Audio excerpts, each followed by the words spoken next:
गद्दारी, धोखा और खोखा। महाराष्ट्र की पूरी सियासत मंगलवार को इन्हीं तीन शब्दों के इर्द गिर्द घूमती नजर आई और यहां की सियासी फिजाओं में दिन भर गूंजता रहा, यार गद्दार का फसाना। और भला ऐसा हो भी क्यों ना, यह दिन ही कुछ ऐसा था कि किसी को अपने पुराने दोस्त की दगाबाजी के वो पुराने किस्से याद आने लगे, तो किसी को याद आने लगा उस नाम का स्वाभिमान जिसे महाराष्ट्र की सियासत में सबसे ताकतवर शेर का तमगा हासिल था। तो देखिए कैसे मनाई गई पुरानी दोस्ती के टूटने की यह पहली बरसी और कैसे छेड़े गए साल भर पुरानी दुश्मनी के जख्म। ये खोखा बनाम धोखा की जुबानी जंग है।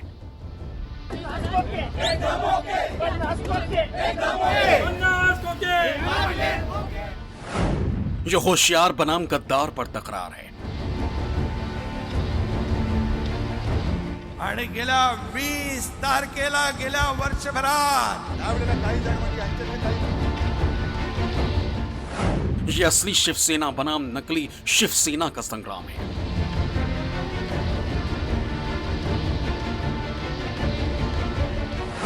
ये बाला साहेब के असली सियासी वारिस पर वाक युद्ध है। त्या गद्दारीने 1 वर्ष होईल या गद्दारीला। ज्यांनी बाळासाहेबांचं स्वप्न साकार करणाऱ्यांच्या बरोबर युती केली, मग चुकलं कोण? आम्ही का तुम्ही? ये महाराष्ट्र का महायुद्ध है। महाराष्ट्र के उस महाविकास आघाड़ी की चलती फिरती सरकार को अचानक औंधे मुंह गिरे आज पूरे 1 साल गुजर चुके हैं, मगर असली शिवसेना बनाम नकली शिवसेना का संग्राम यहां अभी भी जारी है।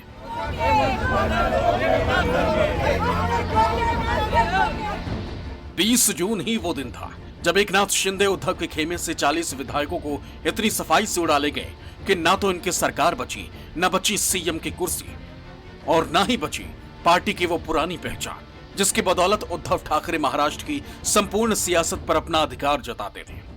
जब साल भर बाद वो दिन दोबारा आया, तब उद्धव ने अपनी पीठ में पेवस्त उस सियासी खंजर के मंजर को याद करके इसे अंतर्राष्ट्रीय गद्दार दिवस का नाम दे दिया।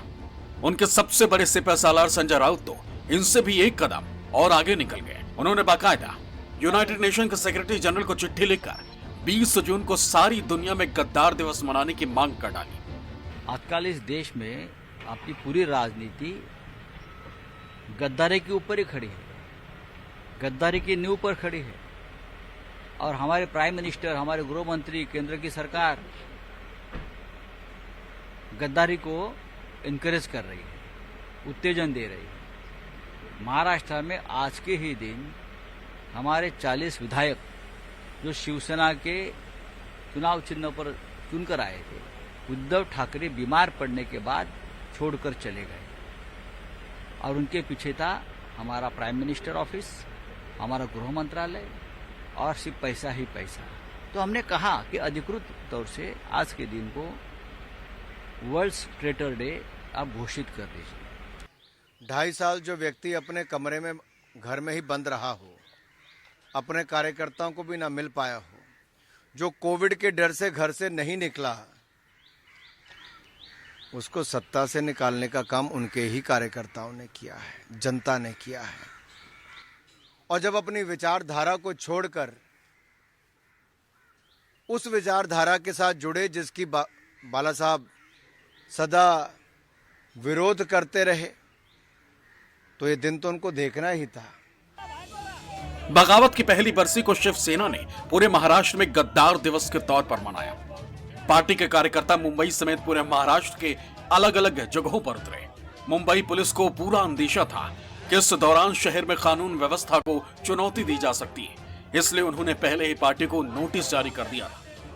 बावजूद इसके कई जगहों पर कार्यकर्ता 50 खोखे एक दम मौके के नारे के साथ सड़कों पर दिखाई दिए।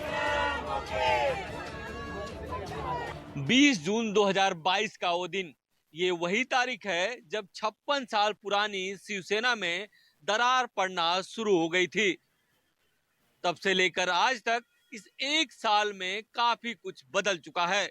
महाविकास आघाड़ी सरकार का गिरना, उद्धव ठाकरे का इस्तीफा देना, एकनाथ शिंदे का मुख्यमंत्री बनना और उद्धव ठाकरे के हाथ से पार्टी का चुनाव चिन्ह और नाम चले जाना, ये सब कुछ इस एक साल में ही हुआ है। उस बगावत के इस बरसी पर शिंदे सरकार के खिलाफ शिवसेना के सहयोगी एनसीपी भी कदम से कदम मिलाकर चलती दिखाई दी। मुंबई में पार्टी की तरफ से विरोध प्रदर्शन की कमान पार्टी के कार्यकारी अध्यक्ष सुप्रिया सुले ने खुद संभाली। कहा, गद्दार आखिर गद्दार ही होता है। महाराष्ट्र के माननीय मुख्यमंत्री जी, मुझे सिर्फ बड़ी विनम्रता से उनको एक ही छोटा सा सवाल पूछना है। एक छोटा सा सवाल एक उनकी छोटी बहन के नाते पूछना चाहती हूँ कि 2.5 साल जब आप महाविकास आघाड़ी में मंत्री थे तब आपको ऐसा क्यों नहीं लगा? और दूसरी बात, गद्दार गद्दार होता है, चोर चोर होता है, अच्छा आदमी होता है, ऐसा थोड़ी किसी ने कहा है। ऐसा आप होता है कि अगर आप चोरी पकड़े तो आप ही उसको चोर बोलेंगे, मैं नहीं बोलूंगी। इस सियासत का कोई अजीबो गरीब संयोग ही कहा जाएगा कि जिस दिन शिवसेना के टूटने की बरसी मनाई जा रही थी, उससे ठीक एक दिन पहले बाला साहेब ठाकरे की इस पार्टी को पैदा हुए 57 साल पूरे हुए। इस मौके पर पूरे दिन शिवसेना के दोनों गुटों के बीच खुद को बाला साहेब का असली वारिस बताने की होड़ लगी रही। उद्धव जहां इसे शिंदे की गद्दारी साबित करने में जुटे रहे, तो जवाब में शिंदे ने इसे स्वाभिमान का नाम देकर ठाकरे पर बरस पड़े। आपल्यातल्या हरामखोरांनी तर दिलेलंच आहे, पण आपल्या एकेकाच्या मित्रांनी दिलेलं आहे। उद्या गद्दार दिन आहे, 1 वर्ष होईल उद्या गद्दारीला। या एका वर्षामध्ये आपलं नाव त्यांनी चोरलं, पक्ष चोरला कागदावरती, असं त्यांना वाटतंय। माझे वडील चोराला निघाले होते, म्हणजे आज उद्धव ठाकरेला काय किंमत आहे? पण तरी अमित शहाला महाराष्ट्रात यावं लागतं आणि भाषणामध्ये सातत्याने उद्धव ठाकरेचा जप करावा लागतो। आम्ही ज्यांनी बाळासाहेबांचं स्वप्न साकार करणाऱ्यांच्या बरोबर युती केली, मग चुकलं कोण? आम्ही का तुम्ही? आणि म्हणून गद्दार कोण, बेईमान कोण, विश्वासघातकी कोण, हे सांगा। ही जनता सुज्ञ है। साल भर के बाद अगर शिवसेना के दोनों गुटों की सियासी ताकत का आकलन करना चाहे तो फिलहाल शिंदे गुट का पलड़ा ज्यादा भारी दिखाई देता है। शिंदे गुट के पास अभी शिवसेना के कुल 55 में से 40 विधायकों का समर्थन प्राप्त है, जबकि उद्धव को सिर्फ 15 विधायकों का ही समर्थन हासिल है। लोकसभा के 13 सांसद शिंदे गुट और बाकी उद्धव गुट के साथ हैं। कई राज्यों के संगठनों पर भी शिंदे गुट उद्धव गुट पर हावी है। साल 2024 महाराष्ट्र के महासंग्राम में निर्णायक भूमिका निभाने वाला। अगले साल वहां लोकसभा चुनाव के साथ साथ विधानसभा के भी चुनाव होने वाले हैं। इतना ही नहीं, उससे पहले यहां बीएमसी चुनाव भी तय है। यही वजह है कि शिवसेना के दोनों गुटों के अभी से ताकत आजमाइश की होड़ शुरू हो गई। दोनों के बीच खुद को बाला साहेब का असली उत्तराधिकारी बताने की होड़ ही इसलिए है ताकि शिवसेना के वोट बैंक को अपने पाले में लाया जा सके। ऐसे में आने वाले दिनों में महाराष्ट्र का यह महासंग्राम और घनघोर हो सकता है। इंद्रजीत के साथ राहुल पांडे, मुंबई न्यूज़ 24।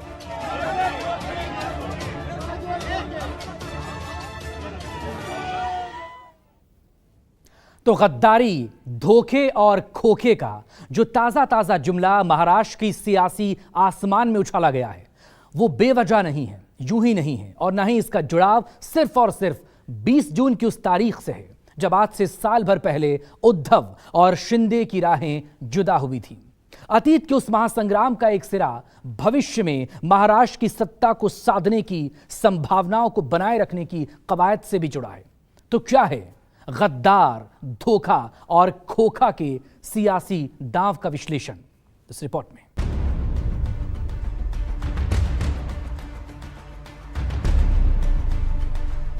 चोरी की है, चोरी कर रहे हैं, दिन दहाड़े कर रहे हैं। जो साल भर पहले जिगरी यार थे वो आज गद्दार गद्दार चिल्ला रहे हैं। जिनमें साल भर पहले गजब का याराना था, आज उनकी जुबान पर सिर्फ गद्दारी का ही तराना है और गद्दारी का ही फसाना है।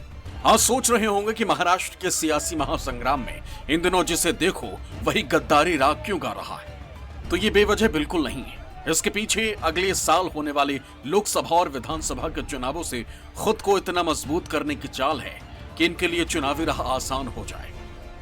और वो होगा कैसे? तो निकाय चुनावों को जीतकर। जी हाँ, ये सारी कवायद निकाय चुनाव की है। वैसे तो दोनों गुटों की नजर पूरे महाराष्ट्र के निकायों पर है, मगर असली जंग बीएमसी पर कब्जे की होगी। इसकी शुरुआत उसी दिन हो गई थी जब कैग की रिपोर्ट में बीएमसी में भ्रष्टाचार का मामला सामने आने के बाद शिंदे सरकार ने भ्रष्टाचार पर ज्वाइंट सीपी की अध्यक्षता में 3 सदस्यीय जांच टीम का गठन किया। जवाब में उद्धव एक कदम और आगे निकल गए। उन्होंने बीएमसी में गड़बड़झाला को लेकर शिंदे सरकार पर हमला तो बोला ही, साथ ही 1 जुलाई को बीएमसी मुख्यालय तक मोर्चा निकालने का भी ऐलान कर दिया। आता मात्र कोणतेही काम असलं तरी बेधडकपणाने महापालिकेचा पैसा वापरला जातोय।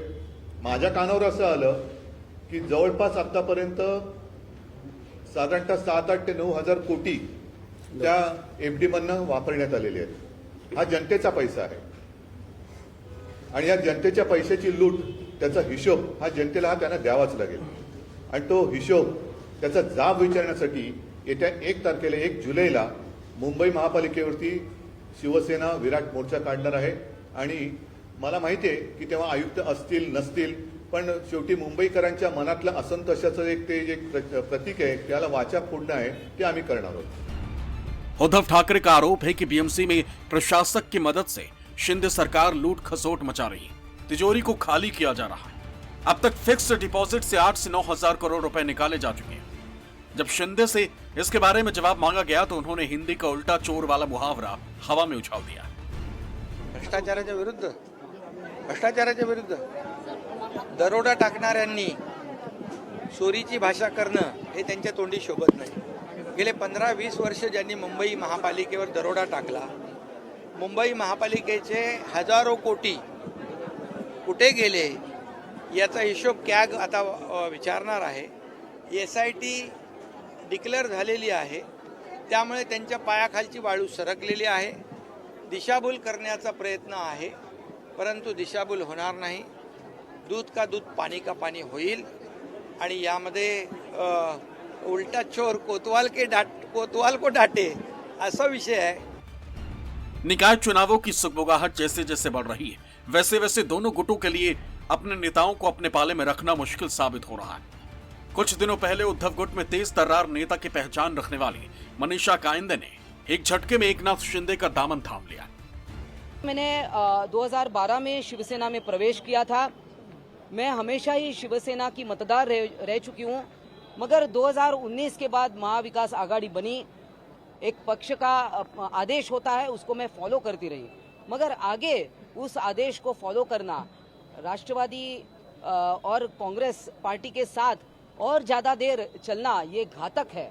इसमें जो असली शिवसेना है, जो हिंदुत्ववादी विचारों की शिवसेना है, बाला साहब ठाकरे की शिवसेना है, ये कहीं ना कहीं उसको डगमगाने का काम हो रहा था और ज़्यादा ये मैं सहन नहीं कर पा रही और इसलिए मैंने माननीय एकनाथ जी शिंदे इनके नेतृत्व को स्वीकारा। वो पहले भी हमारे नेता थे, आज भी।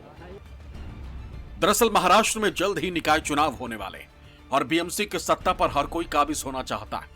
बीएमसी पर पिछले 25 साल से शिवसेना के उद्धव गुट का कब्जा है, तो इस बार बीजेपी शिंदे की मदद से हर हाल में इस पर अपना कब्जा चाहती है। यही वजह है कि इन दिनों पार्टी के नेता एक्शन मोड में दिख रहे हैं। जरा सोचिए, जब निकाय चुनावों को लेकर गद्दारी पर इतना गदर मचा है, तो लोकसभा चुनावों के आने तक महाराष्ट्र का महासंग्राम कैसा होगा।